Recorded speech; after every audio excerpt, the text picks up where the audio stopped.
What? So all this time hindi alam ng kaibigan mo? Tahimik lang ako dito habang pinapanood ang pag-aaway nila sa bagay na yon. Love naman kasi. Alam mo naman na broken-hearted si Kesha nun, diba? Galit siya sa babaero mong kaibigan. Kaya naman tinago ko muna. Love naman, kinakahiya mo ba ako? Love, hindi. Hindi mo na ba akong mahal? Kumirot ang sentido ko sa ka-OA-han nilang dalawa. Kaya nauna na akong naglakad papunta sa kotse nila. Hindi pa ata sila tapos sa sarili nilang mundo kaya ipinikit ko na muna ang mata ko. 3 taon na ang nakalipas nang maghiwalay kami ng first boyfriend ko na si Paul. Hindi naging maganda ang pagsasama namin dahil na rin sa pinanganak siyang malandi. Kaya naman nang maghiwalay kami, napilitan na akong magpunta ng Hawaii upang pagalingin ang sugatan kong puso. Bukas pala kailangan mo ng masukatan ng damit ha. Sa susunod na araw na kasi yung kasal. Mabilis namang umaksyon yung designer ko kaya naman magagawa niya agad yung damit mo.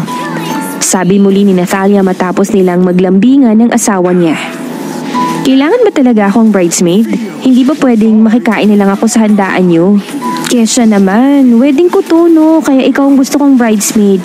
Kapag ikaw ikinasal, syempre ako lang din yung bridesmaid mo. As if naman ikakasal pa ako. Kesha naman, naniniwala ako na may lalaking para sa'yo. Napakanega mo naman.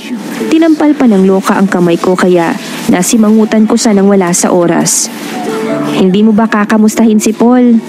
Hindi mo ba alam na halos mabaliw ang isang yun kakahanap sa'yo nung umalis ka ng Pinas? Wala na akong pakialam sa lalaking ano. Pwede bang tigilan niyo ako?